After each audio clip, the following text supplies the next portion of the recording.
If I had to build a $10,000 emergency fund from scratch and I had to do it fast, this is exactly what I would do. But here's the thing that no one tells you. Most people get the emergency fund wrong before they even save a single dollar. Wrong order, wrong number, wrong account. And that's why it takes them years, or they finally built one and they drain it for something that was never even an emergency in the first place. Hey y'all, I'm Mark. I spent over a decade as a licensed financial advisor, and before all that, I was the one drowning in $80,000 of debt with no safety net and no one to teach me any of this. Now I've walked thousands of people through the same exact thing. So let's get into it. Move number one, and it's gonna surprise some people, and you might get a little upset with me. Do not save your emergency fund first. I know that's the opposite of what every financial guru tells you. Because when people tell you to do this and then do this and then do this, is the mistake that quietly costs people years. Here's what you want to do instead, and I call it my cash flow waterfall. Yes, I came up with it all by myself. You build your emergency fund while you're attacking your high interest debt,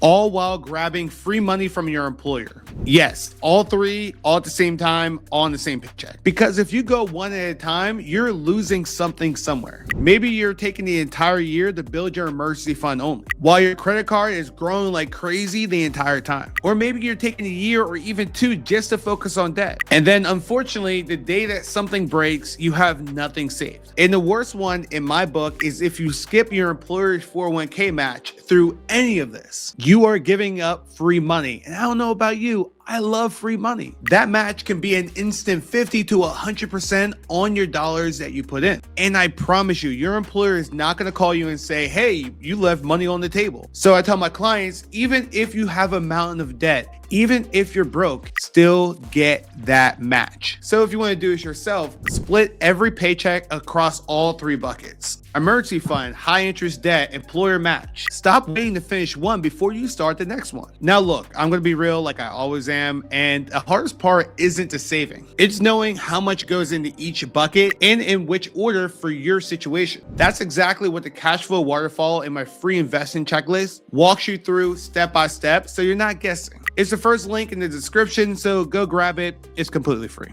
All right, y'all, that's the order, but how much of an emergency fund are you actually building? Because most people, they aim way too low. Move number two, make sure you got your number right. Here's the real job of an emergency fund. If you lose your income, if you lose your job, this is the money that you could tap into to cover all of your expenses. Not just your rent, not just your fixed bills, your whole entire life without changing a thing. Because the whole goal here is not panic applying to the first job that you see. With a properly funded emergency fund, you have the breathing room to go find a better job. Most people don't think about it like that. The way that most people think about it is that I just need enough to stay afloat for a couple of weeks. And we know how it all goes. A new job doesn't just appear in the next 2 weeks, especially in this economy. So we all know what happened. They run out of money before they find work, and they end up making a desperate decision instead of a very smart one. Or even worse, they take money out of their 401k, which is robbing their future self. How do I know? I've worked with hundreds of thousands of people. I see it all the time. So you might be asking, why $10,000? For a lot of people watching this, $10,000, that covers right around 3 months of real expenses. So that's why we're using it as a target today. But please believe your number is personal. So you have to save up whatever makes you feel most comfortable. Two things you gotta be very honest with yourself about. One, what are the actual chances that you're going to lose your job? Two, how fast can you replace it? For example, if you're a doctor, probably pretty quick. Warehouse worker like my dad was, probably even longer. You're a business owner, you might need a full year of expenses just so you can sleep at night. So if you want to do this by yourself, add up what you actually spend in a month. And I mean everything, down to the Starbucks orders. And multiply by the number of months that give you peace of mind. For today, we're running with $10,000. You got the order, you got the number. Now the question is, where should his money actually live? Move number three. Your emergency fund belongs in a high yield savings account, not a regular one. And you might be thinking to yourself, Mark, what the F is that? Here's the difference. The savings account at your big regular bank is paying you basically nothing. Sorry to break the news. You're getting maybe a fraction of a percent every year. A high yield savings account right now is paying anywhere from 3 to 4% depending on where you go. And it's completely liquid, meaning that you can move money the same day if you really need to. So you not only get growth of that money, but you also get access to that money. Your $10,000 in a regular bank account for a year earns maybe a couple of dollars. That same $10,000 in a high yield account quietly hands you a few $100s for doing absolutely nothing.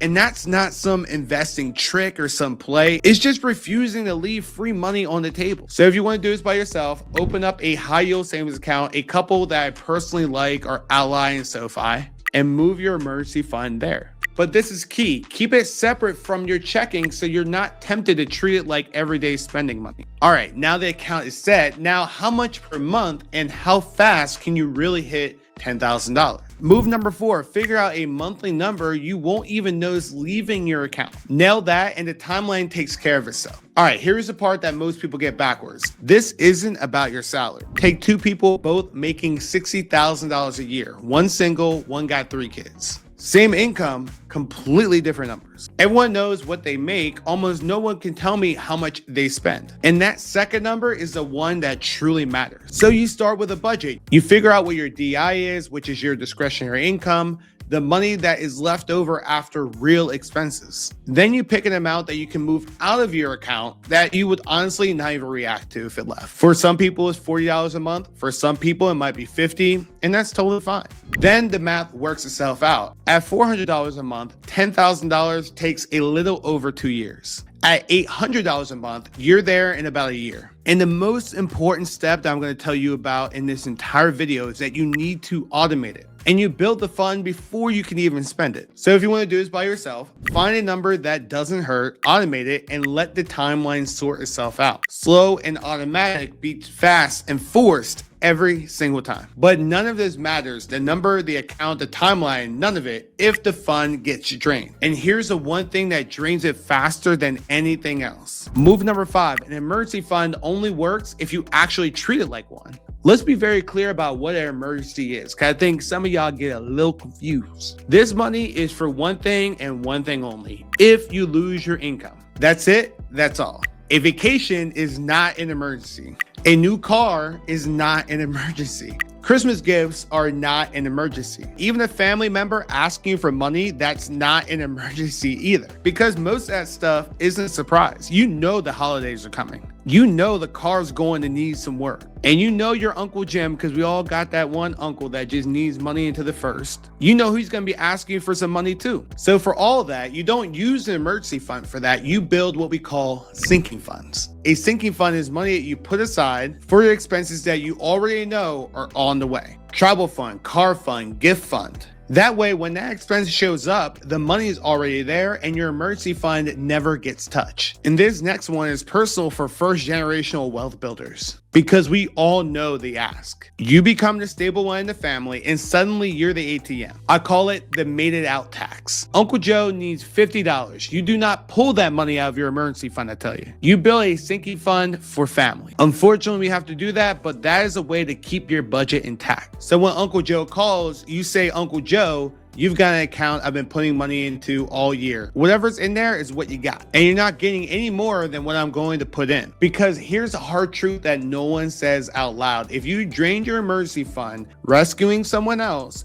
the day you lose your job, those same people are probably not going to come to your rescue. And y'all know that I'm telling the truth. They either can't or they won't. Protecting this fund isn't selfish. It's how you stay the one who actually broke the cycle instead of getting pulled back into it. So if you want to do this by yourself, make sure you have one emergency fund, but only for lost income. And you want to have separate sinking funds for anything else that you see coming, including family. And never rob one to pay the other. So that is how I'd build a $10,000 emergency fund fast, all within 5 moves. But here's the truth. The emergency fund is your foundation, but it's not the whole house. The real game is knowing how your emergency fund, your debt payoff, your 401k, and your Roth IRA all work together. And in what order. That's exactly what I teach in my free investing class. I've had over 165,000 people walk through how to start a budget and the exact order to build your account so you're never behind again. The registration link is in the description, so go sign up. Now, here's one thing to remember. Every single move that I showed you depends on one thing: actually having money left over from your paycheck to put it to work. Because if your money's already gone, before you save a dollar of it, none of this matters. So the next video that you need to watch is how to manage every paycheck so you never go broke again. So it's somewhere here on the screen. Make sure you go and watch it, and I'll see you in the next video.